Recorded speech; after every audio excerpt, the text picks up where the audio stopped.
Now, the World Health Organization has said that depression is the leading cause of disability worldwide. Depression places a huge burden on economies as well as on individuals. And while there are treatments available, many are going without. Well, today is Mental Health Day. In a moment, we're going to be hearing from Fiona Kennedy about her own experience of mental health. We're also going to be looking at some simple steps to improve your well-being with Orla Barry of Mental Health Ireland. But first, I'm joined by Professor Brendan Kelly, Associate Clinical Professor of Psychiatry at UCD and also a psychiatrist at the Mater, to talk about policy. Professor, thank you very much indeed for coming into us this morning.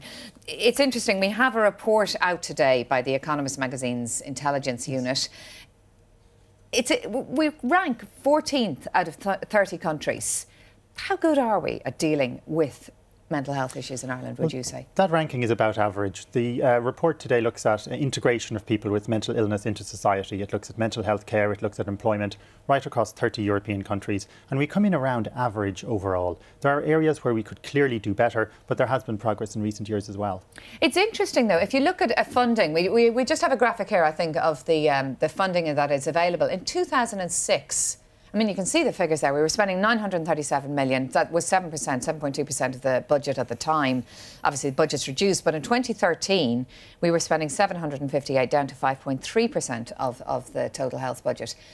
The Vision for Change, which is the department's own document, wanted us to spend in excess of that. Certainly did. It wanted us to spend around 8%, and we're currently spending just over 5%. When you look at today's report, the countries that did best spend 10% or more of their health budget on mental health. And you can see all these figures in the report, which you can download from janssen.ie. But the key finding is that integration of people with mental illness is not just about mental health services. Yes, we need to spend more on mental health services, and maybe we need to spend better, but we need to look across departments as well at things like housing, jobs, criminal justice. That was very interesting. It came out. It was saying that I think 8 of the 30 countries have collaborative programmes between the departments responsible for mental health and education, housing, all the other things.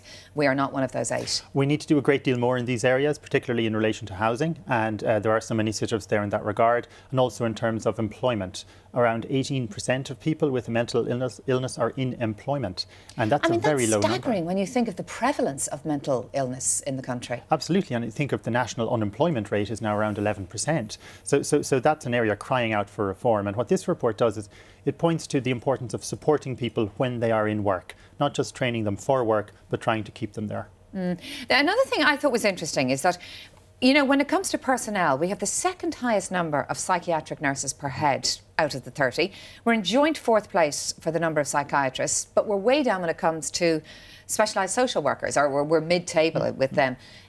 Do we still treat mental health as something that requires hospitalisation, psychiatrists, nurses, specialist treatment, rather than trying to integrate people back into the community at large? Increasingly we try to integrate people into the community, but a lot of the funding streams and employment figures reflect the institutional past. So we certainly need more of the community workers like social workers and clinical psychologists. And I think we're going to see shifts into those areas as the years go by. We certainly need to do more there. They do say that even efforts to close down major psychiatric hospitals, it's led to the HSE establishing these supervised hostels, but that they are actually echoing many of the problems of the places they're there to replace. Absolutely. I mean, these are steps forward. There are clearly so many more steps forward to be taken toward more community integration. One of the key issues here is, of course, stigma, and the report highlights strongly that 1 person in every 5 believes it's difficult to speak with someone who has a mental illness, and that impedes social integration hugely. Yeah, now we did get in touch with the HSE. They did send us a statement. We have, what they said was that the HSE say mental health policy is based on the rolling out of a vision for change that aims to close the old psychiatric hospitals in favour of community-based services.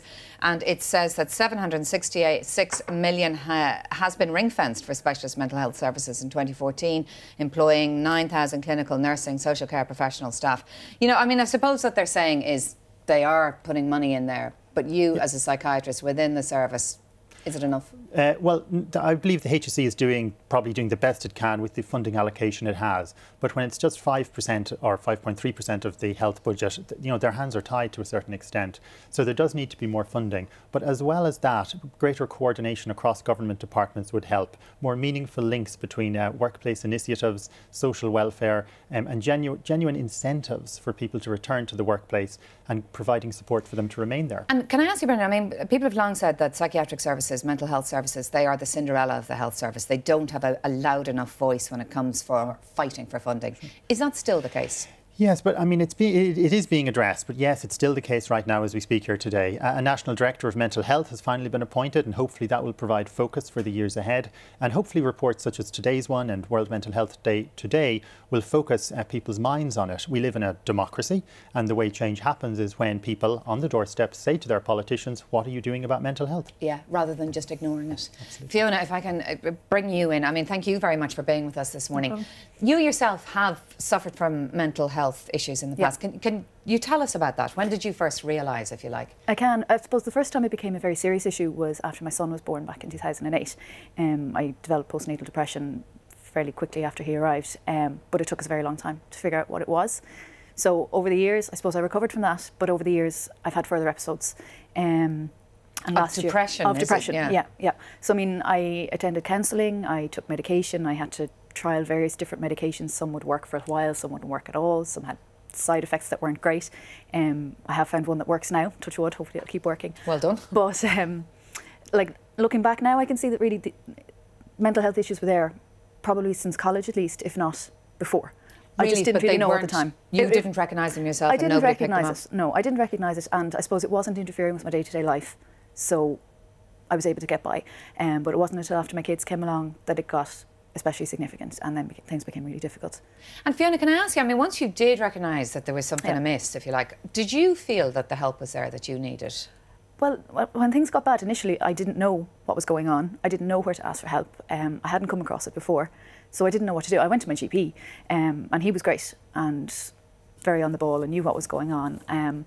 But at the time, I didn't think about talk therapy. Psychiatry was mentioned, but by the time the appointment came through, I felt better. So I cancelled it. With the GP drugs, whatever the GP had prescribed. And in terms, I mean, you know, we're talking a lot about employment, integration, stigma. Did you find problems with any of those issues in your own experience? Stigma, the worst stigma I think came from myself and my own fear of talking about it or admitting that there was a problem. It took me years to admit that there was a problem at all. And why? Can you describe that to me? Why did you feel so bad about admitting a problem? Did you feel it was a weakness? It was a weakness, yeah. I was convinced that depression wasn't a real illness. I said that to my psychiatrist once. She didn't agree with me. I felt embarrassed. I didn't know how people would react as well. I was very conscious that if I said to people that I was depressed, that they might kind of not know how to talk to me anymore, or so yeah, it did take a very long time to say that out. And how have they reacted? I mean, you know, clearly you're over the stigma coming on television to talk about it, but what was the stepping stone, if you like, that got you to deal with the stigma? I started writing a blog. That was the first thing. I started doing it just for myself as a therapeutic tool, and people started reading it. So once it was out there, I suppose it was out there. There was no taking it back, but people were very, very positive about it. People have been incredibly supportive. Nobody has run screaming. A lot of you're people, doing well now? I'm doing well now, yeah. A lot of people on medication? On medication, with counselling. I do still engage with a psychiatrist every 3 months or so, just to kind of touch base on that. So it's basically, you have it, but you're living with it now. You've learned how to deal with it through a variety of different treatments. I'm learning. And you've got your head over it. Well, it's an amazing achievement, if you like, because Orla, that is the problem, isn't it? That very often people don't seek the help, but don't get the help they need to live with mental health problems. Absolutely, and I think certainly for Mental Health Ireland, our message is that mental health is everybody's issue. That no more than, I think at this point we've all got the message that we need to consider our physical health, that the message around mental health is that we also need all of us just to consider what is it that actually helps us stay well. And we have a few pointers. You've put together a few pointers. We might take a look at this and you might talk us through this. But it's an interesting idea that look after your mental health just as you do your physical. Talk me through this now. And to say on this, Keelin, that this isn't just Mental Health Ireland's pointers. These are 5 actions that have been brought together by the National Economic Foundation who looked at a whole range of research in terms of what were the actions that actually support well-being? Okay. So, and this is what they've come up with. So these are the 5 actions for mental health. So connect. So it's to connect. So to connect with other people and to take the time, you know, you're standing at a bus stop, you go into a shop, actually connect, say hello.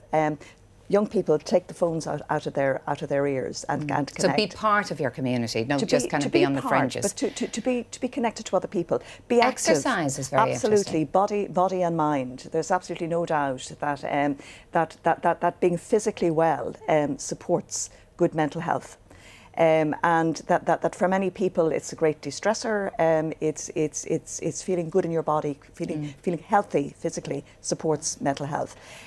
Taking notice. Now this is a double one. It's taking notice of what's around you, but it's also, if we consider a lot of what's being encouraged now around mindfulness, around learning to understand your own reactions, your own moods, your own behaviours. So it's learning to actually take notice of what's happening within yourself. Keep learning, and the key in this one is that learning new things or maintaining an active mind and an interest is a really good way of supporting your own self-confidence. Yeah, and it takes you out of yourself, doesn't it? If you're concentrating on something else, you're not thinking about yourself. And give. To give, and I think this is a really interesting one, that the message that actually being considerate of others, being part of your community, volunteering, and being caring for maybe an animal, maybe a neighbour, maybe a loved one, that this actually hugely enhances our own sense of well-being and our mental health. It's a tremendous advice there. But as a psychiatrist, can I just ask you, I mean, obviously there are people, no matter how much they do themselves to try and mind themselves, they will still suffer from mental health problems. How much, though, can you protect yourself? Oh, you can protect yourself to a very considerable degree, and most especially that if your resources appear overwhelmed, or if the measures just outlined there don't appear enough, to talk to others, to talk to your general practitioner, who may be able to resolve matters in a vast number of cases, or refer on to others. So a great deal of control. As you did, Fiona. You look after yourself, do you? You would put those... I do. Yeah. Well, I try. Doesn't always we work. all try. We all try, don't we? Listen, thank you all very much indeed for coming into us this morning. We really appreciate it. Brenda, Fiona and Orla. Thank you. Now, if you have been affected by any of the issues that we've been talking about, help is available. Console, their number is 1800 247 247. Aware is on 1890 30 33 02. And the Samaritans are on 116 123. So those are the helplines that are available if you are looking for help. But